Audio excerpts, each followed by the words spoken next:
Pessoal, tudo bem? Então temos aqui o Thiago Beruco, satisfação recebê-lo. Qual é a sua ocupação em horário comercial? Meu horário comercial, eu trabalho como advogado, né? Eu exerço a advocacia na área trabalhista, né? Que é a minha área de atuação. Sim. Você me disse isso também no outro momento que a gente conversou. Às vezes eu pergunto alguma coisa da parte criminal, você fala, bom, não é a minha área principal. Vocês se dividem muito assim dentro da advocacia, né? Se dedicam a um... Sim, quando você se forma em Direito, você pode atuar em várias áreas. Você pode atuar em todas, inclusive. Mas é difícil o profissional que consegue atuar em todas, porque há muitas possibilidades, né? Há muita coisa para se estudar. Eu, por exemplo, optei em atuar na área trabalhista, advogando especificamente para trabalhadores. Se o advogado trabalhasse em todas as áreas ao mesmo tempo, ele trabalharia mal? Não dá tempo de... Eu não sei dizer. Tem advogados que atuam em várias áreas, e várias áreas distintas. Há advogados, por exemplo, que atuam na área trabalhista, mas fazem também tributário. Entendi. Fazem criminal. Mas acabam se especializando em algumas áreas, né? Tá. Muito bem. Nas nossas conversas, além de falar muito sobre direito, a gente fala bastante sobre política. Eu não vou nomear as suas preferências políticas, nem as minhas, nem as dele. A gente vai falar sobre política em geral.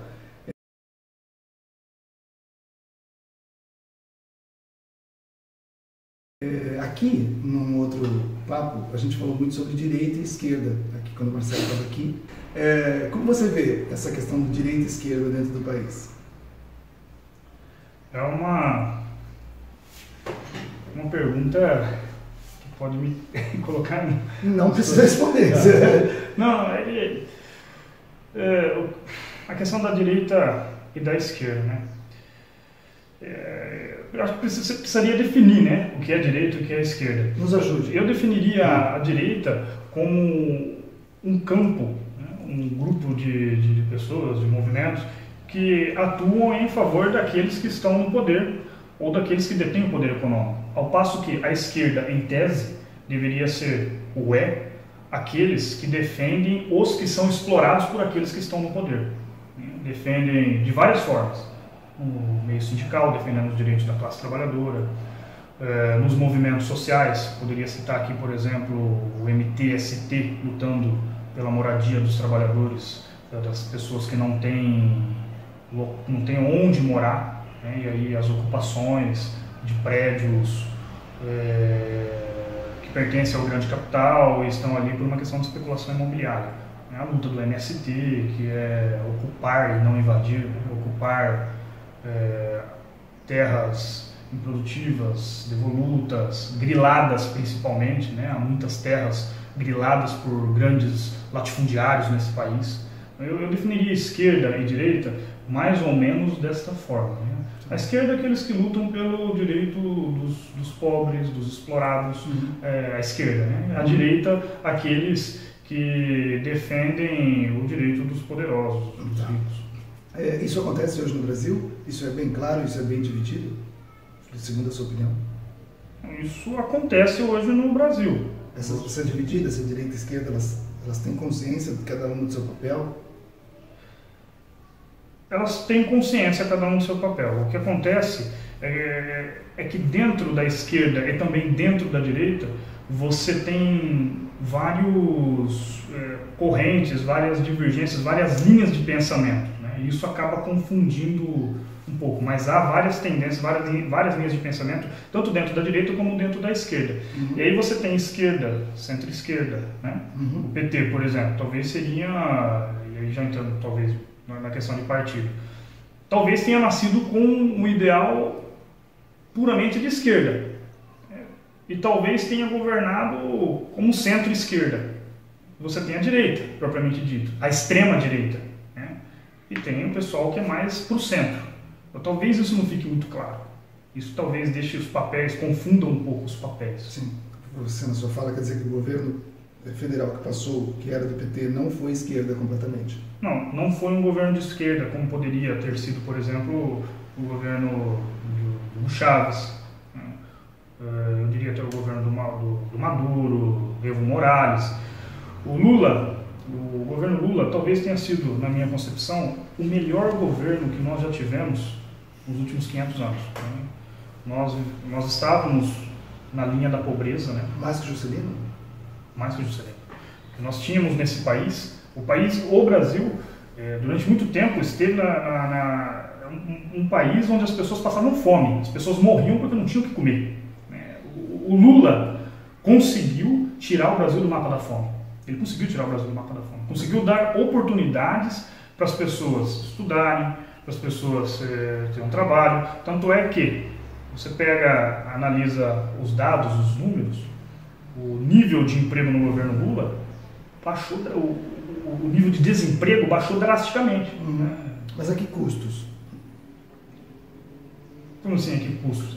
Porque me parece, e você me corrija se eu estiver errado, aliás, você e vocês nos corrijam, que toda a crise que a gente enfrenta agora financeira parte de um governo que fez talvez essa boa ação, como você disse, essa ação social, mas fez isso de maneira equivocada, inconsequente, fez isso sem lastro, né? Fez isso em cima de dinheiro de empréstimo, né? Foi talvez o governo onde mais tenha feito empréstimos pessoais, que as pessoas não tiveram condições de pagar, isso é um fato, e onde mais se fez empréstimo de balcão para empresas sem critério nenhum. As empresas realmente cresceram, geraram emprego, mas depois elas quebraram, porque elas não tinham estrutura para isso. E foi o maior número de empréstimos de balcão, e você sabe disso, sem nenhum critério. Isso é criticado até pelo próprio PT, né? Talvez até a ala que você pertence. Essa inconsequência deste governo criou a crise financeira que a gente se encontra agora.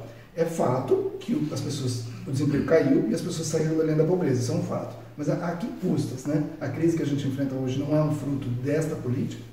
Eu responderia de duas formas, porque eu não terminei de responder aquela pergunta. Não. Eu diria assim, você me perguntou se esse governo foi um governo de esquerda, né? Nós dissemos que o Lula foi o governo Lula foi talvez, na minha concepção, o melhor governo que nós já tivemos. E aí falei de alguns governos que são de esquerda. O governo Lula, na minha concepção, não foi um governo de esquerda propriamente dito, porque não pautou aquilo não colocou em prática a pauta da esquerda, dos movimentos sociais. Por exemplo, não fez, da forma como deveria ter feito, reforma agrária nesse país. O que significa dizer fazer reforma agrária? É desapropriar, sim, as terras daqueles que as grilaram. É desapropriar, sim, porque as terras não são deles. Eles grilaram alguns grandes latifundiários nesse país. Né? Deixou de fazer enfrentamentos ao grande capital que poderiam ter sido feitos e não fizeram. Como, por exemplo, incentivar a criação de taxar as grandes fortunas. Sim. Isso não foi feito. Mas tanto o Lula quanto o Dilma não foram financiadas suas campanhas com dinheiro do grande capital? Foram financiados. Suas campanhas, né? Sim. Agora, isso não houve nenhuma ilegalidade. Não há. Como é que eu vou enfrentar o grande capital se eu fui financiado pelo grande capital? Sim. Então, esta é uma crítica que uma ala do PT sempre fez ao campo majoritário. Né? E é por isso que nós sempre incentivamos, por exemplo, financiamento público de campanha. Porque aquele que tem o poder econômico, ele obviamente tem mais poder de barganha. Sim. E ele tem muito mais poder de fogo. Sim. Em algum momento alguém do PT pensou que uma campanha de um partido político financiado pelo grande capital atacaria o grande capital? Em algum momento alguém foi inocente a esse ponto? Essa é a questão da estratégia. Né? O pessoal achou que poderia fazer, por exemplo, aliança com o grande capital, aliança com setores da direita, e essas alianças lhe trariam benefícios, inclusive para governar, inclusive para tirar a população da linha da pobreza, do mapa da fome. Não parece um bom plano. Não me parece que não. Né? Por exemplo, o Lula, poderia ter sido mais incisivo com a Rede Globo. Né? Poderia ter ido para cima, porque acreditar que a Globo seria sua aliada é uma grande inocência. Mas hoje, ser aliada da Globo... Não dá para ser amigo do grande capital. Esse foi o erro do PT. A Globo não contrata a gente. Não, a Globo é ótima. A gente precisa ser contratado. Não, a Globo é ótima. Não dá para se aliar ao grande capital. Esse foi o erro do PT. Foi ser financiado pelo grande capital, foi ter se aliado em alguns momentos pelo grande capital. E o partido hoje faz essa autocrítica. O PT mesmo, o próprio Lula tem feito essa autocrítica. Né? Inclusive, se ele tiver condições de disputar as eleições e for presidente, talvez as posturas sejam outras, sejam mais incisivas, seja realmente de enfrentamento ao grande capital. Agora, ter se aliado ou não ao grande capital que na minha concepção não foi uma boa estratégia. Foi um péssimo plano. Deu errado, vou te contar. Não deu certo. Né? Deu certo do ponto de vista de você conseguir melhorar as condições de vida da população. Mas se você tivesse seguido a cartilha da esquerda, você teria melhorado muito mais. Não teria condições, né? Ele não teria o crédito que ele fez para emprestar, ele não teria condições. Se o presidente, e você olha, por exemplo, os governos aqui da América Latina que você está citando, né? A população não está vivendo bem. Hoje não está vivendo bem. Não. Então, assim, esses que você trouxe como exemplo, Morales, Maduro, a população não está satisfeita. Não é que a população não está satisfeita, é que a grande imprensa ela coloca apenas um lado do que acontece no país. Sim. Você vai na Venezuela, por exemplo, você tem dois grandes grupos. Você tem um grupo que apoia o Maduro, como e aqui um também, grupo grande. Como aqui também. Não, é um grupo extremamente expressivo. A Venezuela está em guerra interna. Sim. Né? Aqui também tem um grupo que apoia esse tipo de prática. Sim. Um grande... Talvez menos organizado do que acontece na Venezuela. Né? Agora, assim, qual é a grande imprensa? A imprensa não está na mão da classe operária. Sim. A imprensa não está na mão do sindicato. A imprensa não está na mão do MST. A imprensa nunca esteve, sempre esteve na mão do grande capital. Você acha que está? Não. Então, aí não estará. É por isso que é preciso regular a mídia. É por isso que é preciso regular. O que o governo Lula não fez. Sim. Você precisa regular, você precisa diminuir o poder da grande imprensa. Então, você precisa privilegiar os pequenos e dar espaço para todo mundo. Para a gente, por exemplo. Por exemplo, para vocês. Mas eu acho que regular a mídia é um risco tão grande. Se você... Já fizemos isso no país e deu muito errado. Você sabe disso. A história do país tem isso de ter regulado ou censurado a mídia, os meios de comunicação. E na história do mundo isso é muito complicado. Né? Isso não tem um bom retrospecto. Mas eu havia falado para você... O que? Você está falando da polícia? Você vê, a polícia já chegou. Você ficou falando aí, transmissão ao vivo isso aqui. Entrou na discussão do PT, tá falando censura. Não, olha lá. Olha lá, pegou agora. As pessoas acreditavam nesse governo e ele usou de dinheiro a empréstimos pessoais em grande escala, de maneira irresponsável, e empréstimos para grandes grupos comerciais, grandes empresas, grandes bancos, de maneira irresponsável também, sem nenhum critério. Então, assim, tiramos as pessoas da linha da pobreza? Sim. Criamos novos empregos? Sim. Mas de maneira irresponsável, numa bolha econômica que iria estourar. Ou o governo não tinha condições de administrar, não tinha inteligência para administrar isso, ou agiu de má fé. Porque era uma carta marcada que ia dar errado. Você cresce, nenhuma empresa pode tentar crescer em cima somente de empréstimos. Quer dizer, se eu não tiver um giro, se eu não tiver como me manter, somente um empréstimo não faz a empresa continuar viva. Ou é irresponsabilidade, ou é má fé. Você sabia que não ia. Você está emprestando dinheiro para empresas a qualquer custo. Quer dizer, claro que gera emprego, mas esse emprego não vai durar. Não, eu não vejo dessa forma. Eu acredito. Houve empréstimo, sim. E não foi de forma irresponsável, você incentivou o desenvolvimento dos pequenos produtores. Mas nunca, em tão pouco tempo, você fechou tantas empresas. Então, mas deu certo, porque se não tivesse dado certo, você não teria diminuído o desemprego, você não teria girado a economia. Mas olha onde ele está agora. Então, porque... Por que que está? Porque você tem uma Lava Jato, por exemplo, cujo objetivo não é acabar com a corrupção, mas é entregar o capital brasileiro para o capital internacional. Sim. Então, assim, você foi destruindo e minando as possibilidades de desenvolvimento da economia que tinha iniciado no período do governo Lula. Você acha que a Lava Jato que trouxe a crise? Não, eu não acho, eu tenho certeza. Eu tenho certeza que a Lava Jato trouxe a crise. Porque a Lava Jato, ela nasce talvez com... Você sabe que as pessoas pegaram dinheiro que não era delas. Não, elas pegaram... Você está sabendo? Algumas sim, né? Algumas sim. Outras não foram nem provadas. Por exemplo, o presidente Lula, né? Foi preso, né? Condenado, iniciou a execução da sua pena sem que antes o acórdão houvesse sido publicado, né? Assim, sem falar das várias arbitrariedades que existem no processo. Agora, a Lava Jato, o que ela fez? Ela estancou a economia. Né?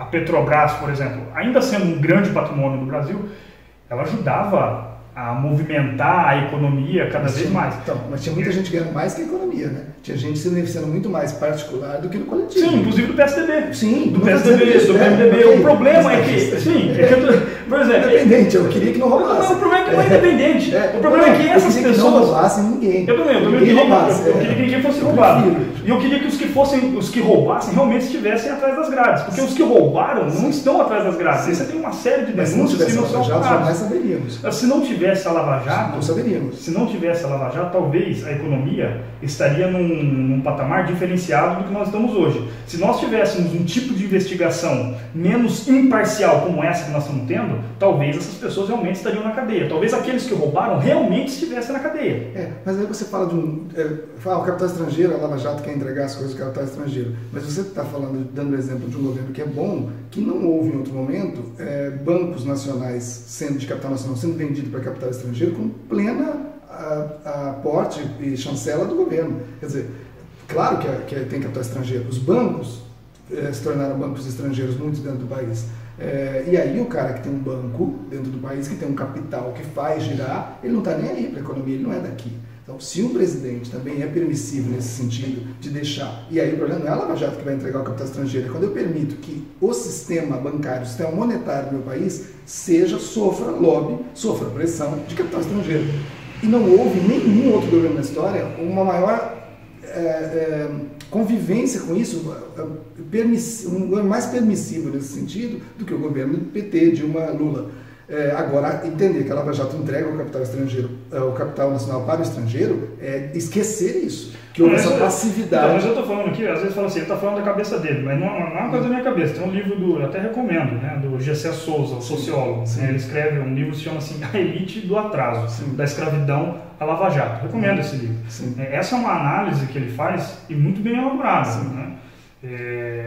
O objetivo da Lava Jato não é acabar com a corrupção. Se a gente acha que o objetivo da Lava Jato é acabar com a corrupção, então nós teríamos que ter corruptos atrás das grades, e não uma pessoa, não. Nós temos alguns. Nós temos alguns, a grande maioria do PT. Não é? Nem todos. Uma maioria, não sei se é a grande maioria, mas tem muita gente presa. Sim. Agora, e do PSDB não tem ninguém. Quem que está do PSDB que está preso? O rapaz, como era de Brasília lá, que tinha um negócio da cueca. Eu chamo que moço. Eu não me lembro. Agora sim, e quantos mais? Eu não lembro, mas a gente pode fazer essa conta depois. Vamos ter que fazer essa conta, porque assim, nós vamos ver que não tem. E não tem. E provavelmente parece que a Lava Jato ela é direcionada. E no meio do caminho, até agora foi vendido. Você tem a questão do pré-sal, por exemplo. O pré-sal foi entregue na mão no governo Lula. Isso aconteceu no governo Lula. Não, agora. O pré-sal foi vendido agora. Sim, mas os acordos, aí não tem nem o que falar. É só olhar a data. Os acordos foram feitos no final do governo Lula, começo do governo Dilma. Tudo bem, mas você é a favor disso? Não. Eu também não. Mas não foi Lava Jato. Então essa é uma crítica. Mas essa é uma crítica que nós dentro do partido também fazemos. Sim. Isso não deveria ter acontecido. Não deveria. Agora, não deveria desde o acordo lá que o Lula assinou antes de ser candidato em 2002. Né? O acordo... que todos os candidatos assinaram. Não, o que o PT fez naquele período foi aquela famosa carta ao povo brasileiro, onde ele disse, e ele já repensou tudo, viu? Sim. Onde ele disse que manteriam as coisas, não mexeria no grande capital, não faria os grandes enfrentamentos. Lula, né? Esse aí não era o Lula que a gente conhecia, jamais... talvez esse não seja o Lula das grandes greves de 78, 79. E muita gente votou achando que era. Talvez não fosse, mas talvez tenha sido um Lula... Que ia dar um golpe depois? Um Lula que ia dar um golpe. Ele falou, eu vou ficar com eles aqui, só a hora que eu me candidatar. Um Lula que tirou as pessoas da pobreza, que deu oportunidade. De maneira irresponsável. Eu sou advogado, de maneira irresponsável, o cara me ajudou a me formar. E ajudou outras pessoas. Eu me formei também, eu não tive ajuda de ninguém. E tantas outras pessoas que conseguiram. Então, foi feita uma pesquisa, né? As pessoas falam assim, o seu sucesso, né? Você atribui a quem? Primeiro a Deus, né? A Deus. Depois a minha família, depois o meu esforço mesmo, pessoal, né? Os programas do governo, não. Um ou outro fala dos programas do governo ou do desenvolvimento da economia que houve naquele período. Então, assim, você não tem, você não atribui aos programas do governo que te deram essa oportunidade o fato de você hoje ter conseguido ascender um pouco mais. Né? Então, assim, não precisava ter programas do governo. Não precisava. Então, Eu acho que tinha que ter programas do governo. Para pensar isso, não é a realidade. Porque muitas pessoas se formaram com os programas do governo Lula. Não só se formaram, mas tiveram suas casas.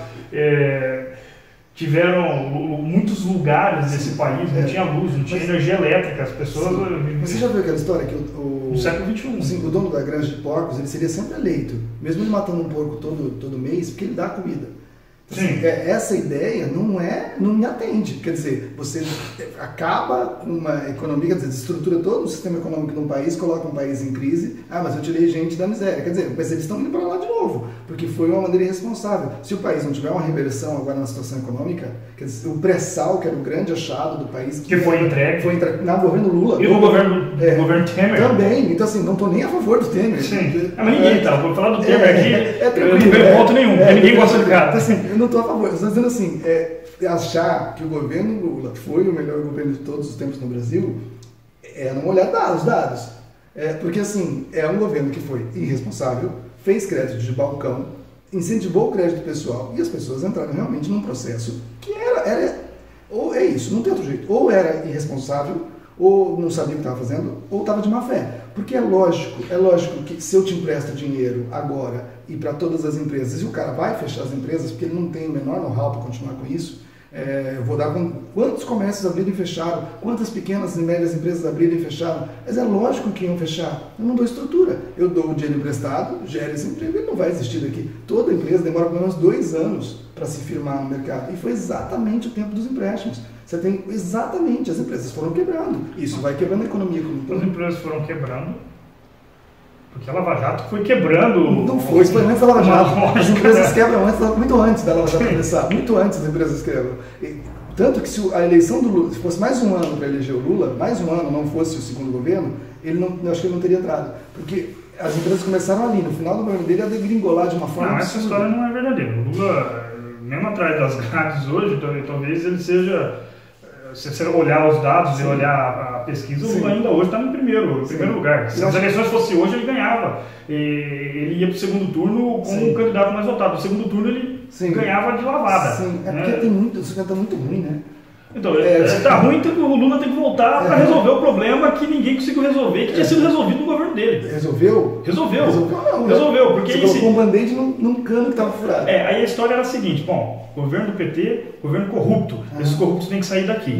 Então vamos tirar a Dilma. Aí você tira a Dilma, porque a economia estava um desastre, porque nós emprestamos dinheiro para o povo que não ia pagar sem lastro nenhum. É isso? Não, mas veja que eu não estou dizendo em nenhum momento que o governo do Lula é corrupto. Eu não estou entrando nem nesse mérito. É corrupto, a Lava Jato está pegando o pessoal lá. Mas vamos supor que o governo do Lula não fosse corrupto. Não é. Vamos viver essa realidade. Não é. Ainda assim, é um governo que fez uma bolha econômica que ia estourar, ia dar problema. Ou fez por falta de habilidade administrativa, ou fez por má fé. Então, não estou falando de corrupção. O Lula não é bom. Aliás, eu admiro a história dele. Acho uma história de vida fantástica. A questão é que o governo do PT, se o Lula manda, se ele não manda, não queria nem saber. A gente ia começar sem nomes. Mas já que foram os nomes, o Lula, Dilma, o governo, a administração PT, ela fez isso. Ela fez um crescimento econômico curto e irresponsável. Um crescimento econômico curto? Nós tivemos de 2004 a 2014, que seja 2004 a 2014, nós tivemos... Essa crise histórica de 2014, mas ela começa em 2008, a crise. Você olha a crise internacional começou em 2008. A crise internacional, ela começou no ano de 2008 e o Brasil não foi atingido naquele período. Mas na sequência ele já entra. Foi o único país que não foi atingido naquele período. E a falácia de dizer que pagou a dívida externa? Não é uma falácia, a dívida externa foi paga nesse período.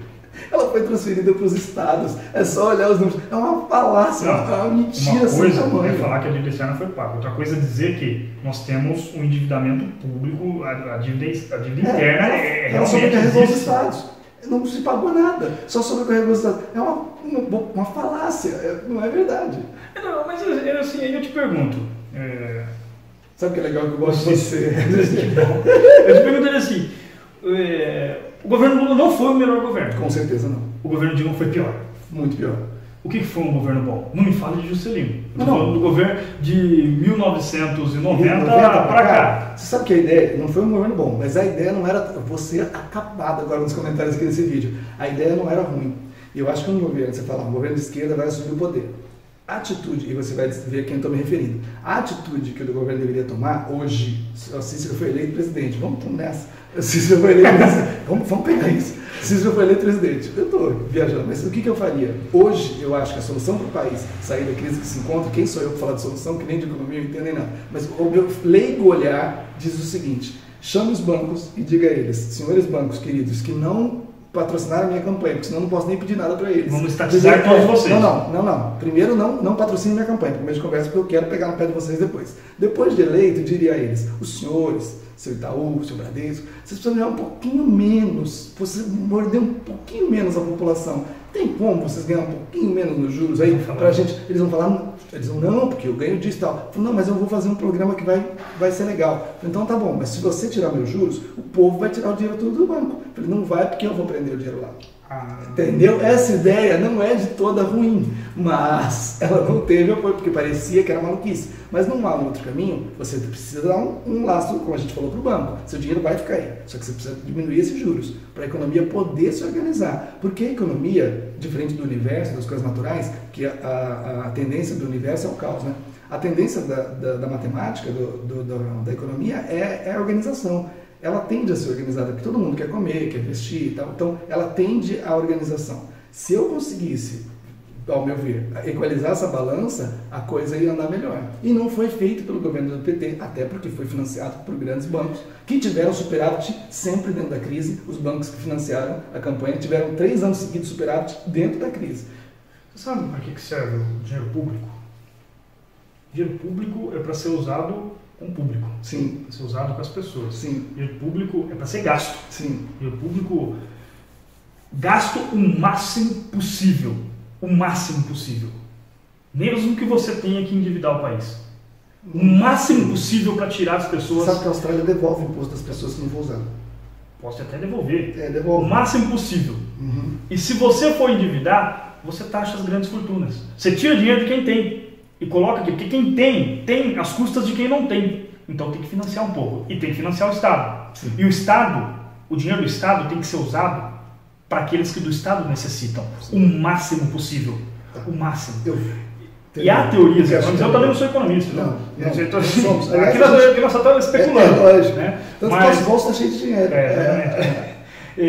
O dinheiro público ele tem que ser usado com as pessoas o máximo possível. Sim. O máximo. Sim. Dizer assim, mas vai ficar zerado. Pois vai ficar zerado. Vai ter que ser utilizado para fazer tudo. Para pagar. Devolve, né? Se sobrar, vai continuar sendo usado mais ainda para melhorar mais ainda. Tem que devolver isso meu, se você tiver lá. Então, mas aí você está pensando. Para devolver? Então, mas aí estou pensando de forma individual. Você tem que pensar nas pessoas que realmente precisam. Devolve todo mundo. Devolve em forma de políticas públicas, devolve em forma de serviço, em forma de saúde de qualidade, que aí o pessoal que bate panela na Fiesp, que vai na frente da Fiesp, não gosto, né? Bate panela que vai lá na frente da Fiesp. A luta não é essa, né? Melhorar a saúde, melhorar a educação, eles nem usam, né, a educação pública, né? A discussão é essa, não é? Então, para melhorar, tem que ser usado o dinheiro público, o máximo possível. Vou falar para você o que eu falei para o James. O James esteve aqui, né, nosso amigo. Aliás, conheci você junto com o James. Na mesma época. E hoje são grandes homens. Eu falei para ele, você falou, precisa taxar as grandes fortunas. Nessa sua fala, eu entendo que existe, no seu pensamento, uma classe dominante opressora, correto? Existe uma classe dominante. Sim. E ela oprime as pessoas, por ter mais dinheiro. Oprime. A minha pergunta vários níveis de opressão, mas oprime. Ok. Você consegue enxergar que nós, eu, você, ele ali, a gente oprime uma parte da população que não tem acesso aos bens que a gente tem? Nós oprimimos? Sim, uma parte da população, porque eu falei isso na conversa com o James, eu tenho a impressão, isso é uma impressão pessoal, de que nada incomoda mais as pessoas no sistema capitalista do que a ascensão da classe inferior à minha. Eu falei isso no outro programa. O pobre morre de medo que o miserável vire pobre. E o da classe média morre de medo que o pobre vire classe média.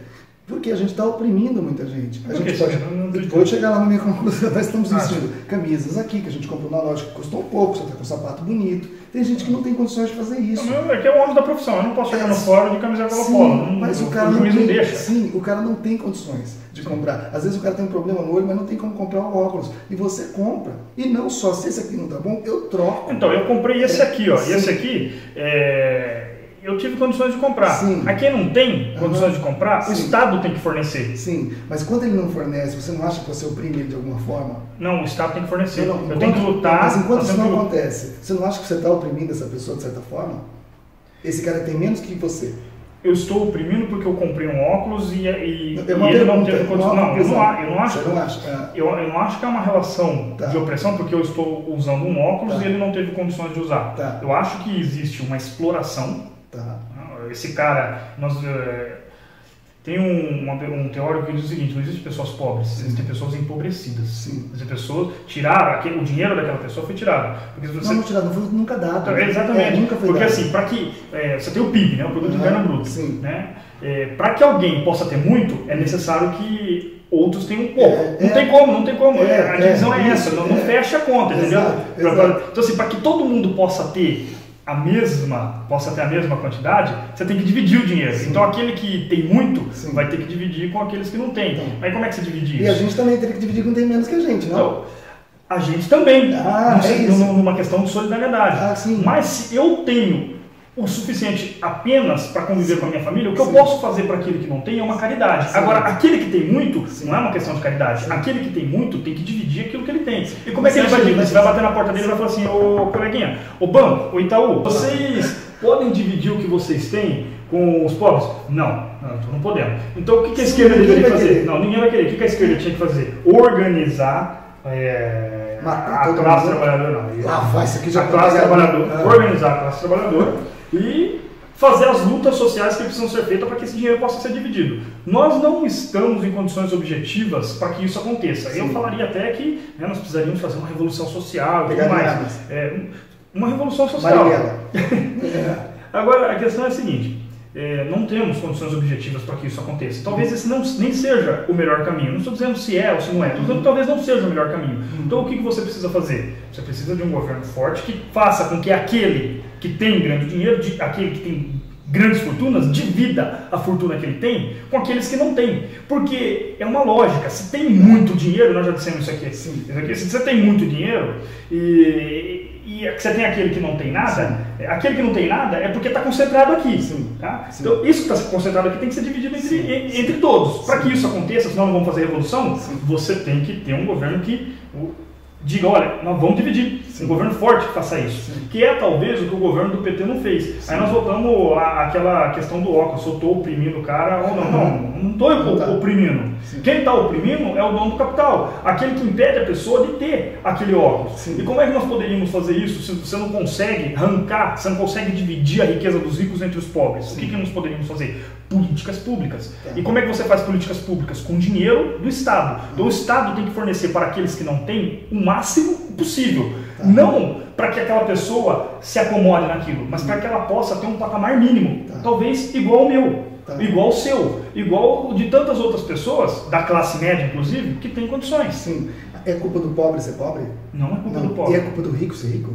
É culpa do rico ser rico em algumas medidas, porque ninguém é rico com o próprio trabalho. Você pode ser dono de uma grande empresa, você pode ter herdado ela do seu pai, mas você só consegue movimentar o dinheiro que existe dentro daquela empresa, aquele dinheiro só existe, né? Vou pegar aqui, dá licença, a empresa que produz este aparelho aqui. A empresa que produz esse aparelho, ela só produz esse aparelho porque tem uma linha de montagem lá dentro, porque as coisas não caem do céu pronta, e nem nascem da terra. Nascem, algumas nascem. Algumas nascem, mas não o celular. Não. E o celular, ele é feito numa linha de montagem. E na linha de montagem você tem pessoas que operam aquela máquina. Sim. E a pessoa que produz esse aparelho, Sim. é remunerada. Sim. E geralmente o teto, o piso, né, o salário dessa pessoa, 2.000, 2.500, né, às vezes 3,5, né?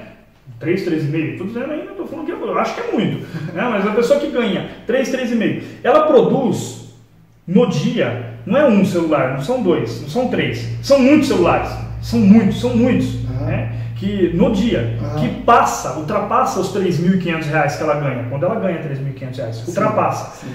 E o dono da empresa, o rico, não estou falando classe média, viu? Porque tem gente que é classe média que acha que é rico. Classe média é uma coisa, o rico é outra. Sim. Tá? O rico, nós estamos falando de rico aqui. Sim. Ele. Isso, nós aqui. Então, Ok. O dono dessas grandes empresas, o dinheiro dele vem do trabalho daqueles que produzem aquela mercadoria que ele vai vender. Sim. É vendido. Então, eu tenho culpa de ser rico? Eu tenho, porque para eu ser rico, eu tenho que explorar a mão de obra de alguém. Ah, mas eu estou gerando emprego. Tudo bem, colega, você está gerando emprego, isso é legal, a legislação permite. Não temos sombra de dúvida sobre isso. Nós estamos num sistema capitalista. Sim. Mas você não pode negar que você está explorando o outro, porque você sozinho não vai lá produzir isso daí. Para você produzir esse aparelho, você tem que ter alguém que produza para você. E para você ter alguém que produza, você tem que explorar. Explorar não é descer para o inferno, não, viu? Eu estou falando explorar. Você tem que sobreviver da força de trabalho daquela pessoa. Sim. Então, eu tenho culpa de ser rico?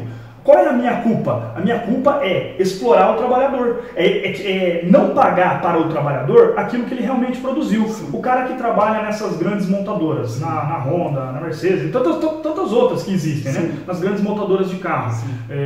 O cara ganha, o salário dele é pelo menos igual a um carro que ele produziu? Acho que não. Não. É muito menos. É muito menos. Por que ele não poderia ganhar pelo menos igual a um carro que ele montou? Haja vista que não foi um carro que ele montou no dia, é uma linha de produção. Foram muitos carros, né? Sim. E mas não tem é... o produto para fazer, não tem a matéria-prima? Tem uma série de coisas. Tem uma série de coisas que envolve. Mas aquele produto que ele produziu, ele não recebe por aquilo. É o que o Marx vai chamar de mais-valia. É o que o dono da empresa se apropria da mais-valia, que é aquele valor a mais produzido pelo trabalhador. Ele produz um valor a mais do qual ele não se apropria. Mas a gente não podia fazer uma rebelião, uma revolução não comprando mais carros? Não, isso não ia resolver nada. Não. Isso não vai resolver. O problema não é ter carro. Não, a gente ataca o cara, porque ele não vai vender mais. Não, o problema não é ter carro ou não ter carro, ou não tomar determinados esse ou aquele refrigerante, porque o problema é você não dividir com aqueles que produzem o fruto da produção. Só que daí a gente teria dois problemas na colocação da mais-valia, ou da pessoa ter que ter o dinheiro a mais pelo que ela faz. Problema 1. Vamos partir do princípio que o Cícero montou uma loja de celular, ele é um cara muito bonzinho, ele vai pagar 11 mil por mês para o funcionário dele montar. Porque ele acha justo, 11 mil e não 2. Ok. As outras empresas vão ter problemas, pois os funcionários das outras empresas que ganham 2 mil vão todos se demitir querendo trabalhar para o Cícero. Sim. Logo, as outras concorrentes não vão autorizar e vão dar um jeito de boicotar a sua, para que você quebre, porque você está dando um certo problema, uma certa dor de cabeça para Samsung, Apple, ou seja, a marca que for. É um sonho. Então, assim... Dá uma dor de cabeça na Apple. Meu sonho. Então, assim, não seria possível essa realidade hoje, por causa do segundo problema, que seria qual? O pai de família que está lá ganhando seus 2, 2,5, 3 que seja, ele precisa desse dinheiro para sustentar seus filhos, sua casa, seu cachorro, seu carro. Ok. Como que ele vai ter tempo de correr atrás, de lutar por algo melhor? Porque se ele perder isso, entra na fome. Só que ele estudou, normalmente o pessoal que está ali é segundo grau, terceiro grau, quando muito, na produção. Produção bruta ali. E vamos atacar o inimigo certo, como o Cícero disse no outro vídeo, que pode ser que esteja antes desse. Temos que atacar o inimigo certo. Por quê? Tem que investir na educação. Só que quem detém o dinheiro, os grandes, eles vão deixar você tirar o dinheiro deles, de forma, como dinheiro público ou não, para investir na educação, para a pessoa ter esse insight de que, opa, eu estou ganhando mal, eu mereço mais. Não é um bom plano, né? Então, assim, não é um bom plano fazer com que a pessoa pense que ela está sendo lesada. Porque enquanto ela não tem o estudo, e a gente pensa assim porque o nosso estudo é diferente. Sim. A pessoa não vai ter esse pensamento sozinha. A gente é rico, né? Diga por você. Depois que eu li num analista financeiro que a classe média é de 8 salários mínimos para cima, eu descobri que eu sou classe F. Olha aí. 8 salários é bastante. 8 salários. É muito salário mínimo para ser médio. Eu tô longe de ser médio ainda. Nossa. Então, assim, onde que a gente vai atacar? Porque o grande não vai deixar o pessoal da base estudar, porque gente inteligente dá trabalho. O pequeno não vai ter esse pensamento porque trabalhando 20 horas por dia, ele não tem tempo de pensar essas coisas. Não, ele vai preferir ter um emprego de 2 do que um emprego de nenhum, né? De nenhum. E o Cícero na loja dele, que é Cícero Cell, não vai poder produzir com funcionários a 11 mil, porque vão dar um jeito de fechar ele ou prender ele. Não vou ter competitividade no mercado produzindo Porque mesmo que ele venda o celular dele, o Cícero X, a R$500, porque não vão deixar o mercado abraçar ele. Então, que inimigo a gente ataca? Que esse é o problema que a gente vive hoje. Hoje a gente está nessa situação. Primeiro eu faria duas observações. Né? Primeiro que assim, falou da questão aqueles trabalhadores que estão no chão de fábrica, talvez eles não tenham capacidade de se articular politicamente e de ter um senso crítico, não vem dos bancos universitários. Então assim, você tem, aí o pessoal da esquerda vai dizer, tem muito coxinha diplomado, tem médico, tem advogado. Então assim, senso crítico, ele pode ser de esquerda ou de direita, não vem dos bancos universitários, vem da vivência política. Okay. Isso é uma coisa. Segundo, que essa história de que aí o Cícero vai pagar bem e vai quebrar o... Primeiro, não dá certo. Tem que ser para todos, não dá certo uma empresa só fazer isso.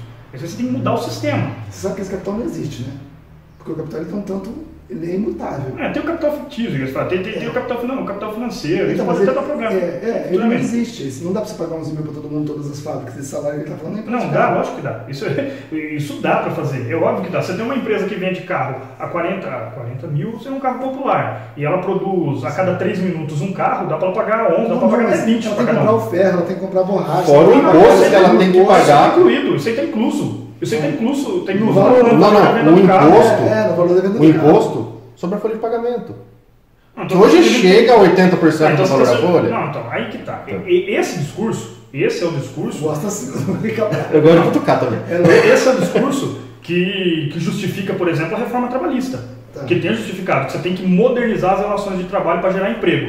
O problema é que até agora não houve geração de emprego com a modernização da legislação trabalhista. Modernização é uma ova. Houve uma precarização da legislação trabalhista, porque o patrão tem que diminuir cada vez mais os salários do trabalhador para aumentar cada vez mais o lucro dele. É aí que entra, por exemplo, o papel do sindicato. Você disse, o trabalhador não tem como se organizar e lutar porque ele precisa trabalhar e precisa gerar riqueza para a família, para pagar tudo bem, é para isso que tem sindicato. O sindicato tem que organizar a classe trabalhadora e fazer um enfrentamento.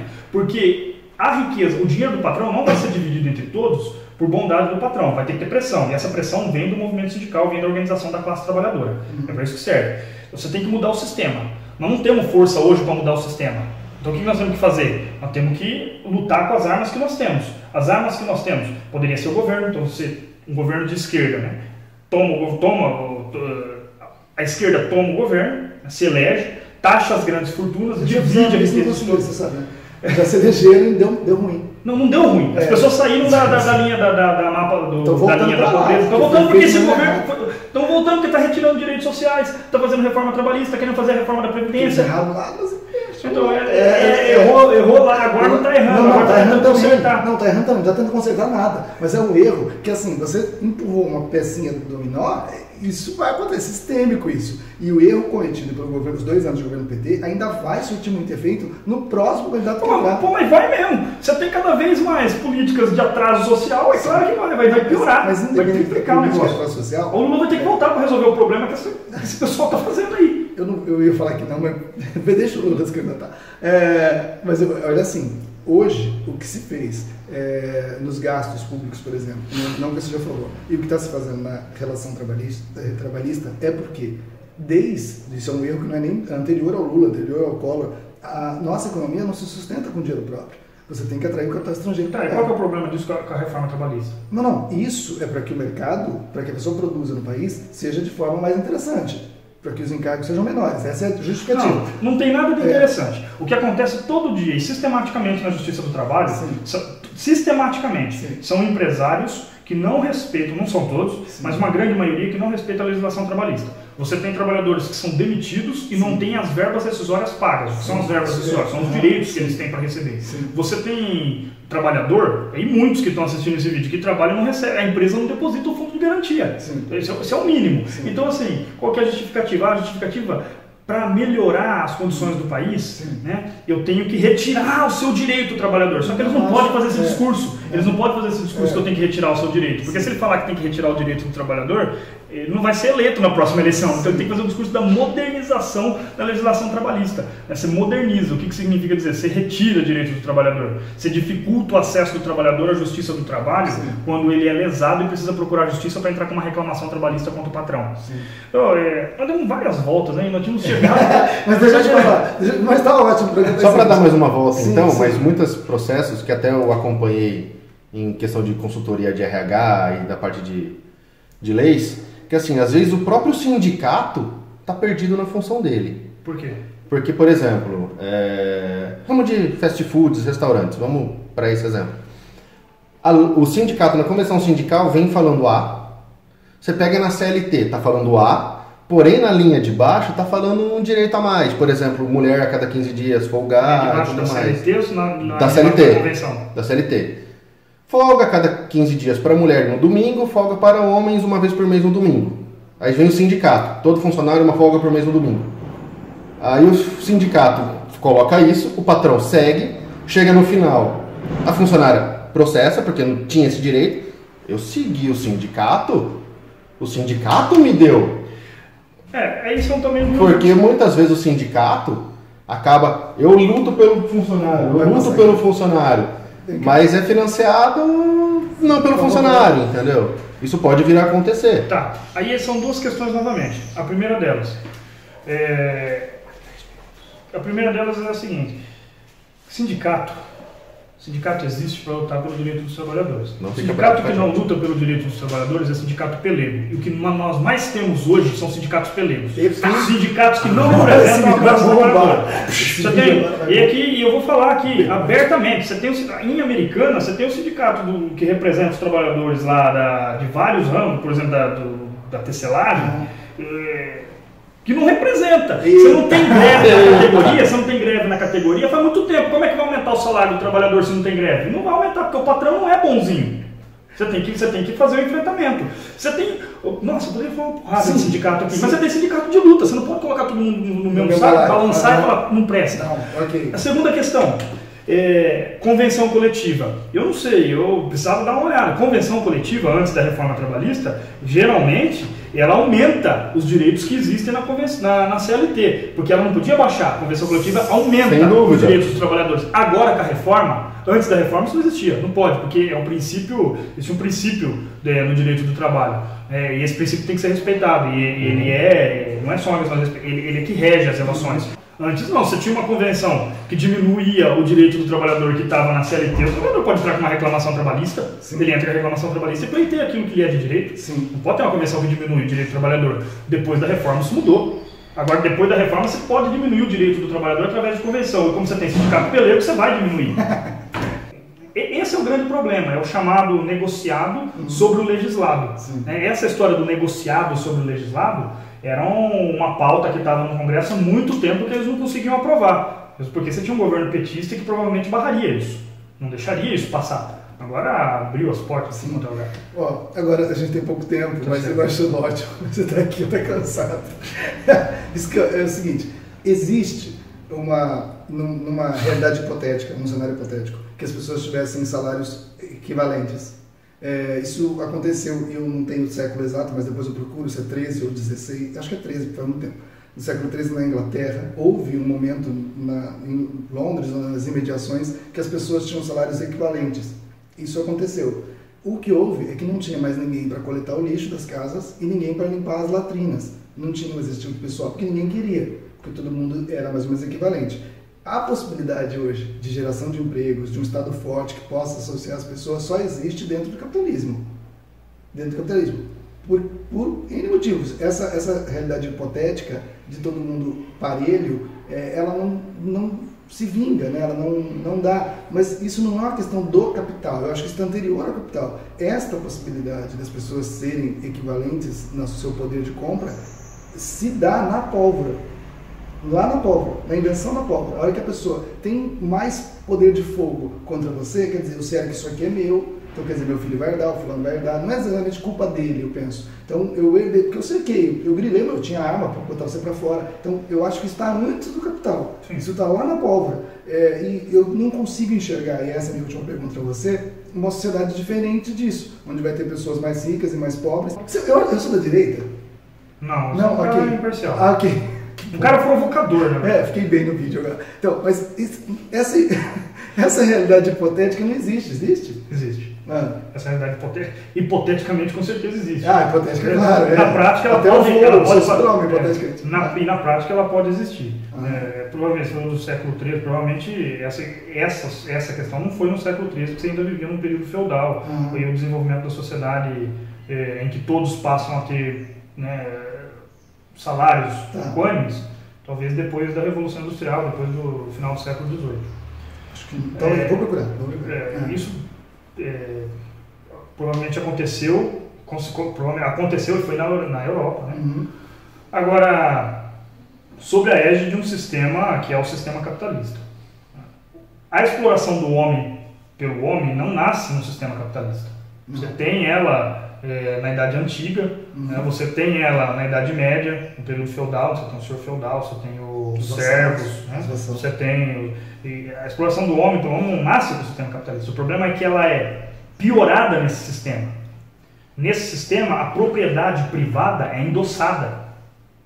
E você retira do trabalhador livre, você retira do trabalhador, né? Você retira do trabalhador os meios de produção. O trabalhador não tem os meios de produção. Quem tem os meios de produção é o grande capital. E não tem, na minha concepção, e aí o pessoal da esquerda vai querer me bater depois. O problema não é você ter alguém que tem muito dinheiro. O problema é você explorar a força de trabalho de alguém para ter esse dinheiro.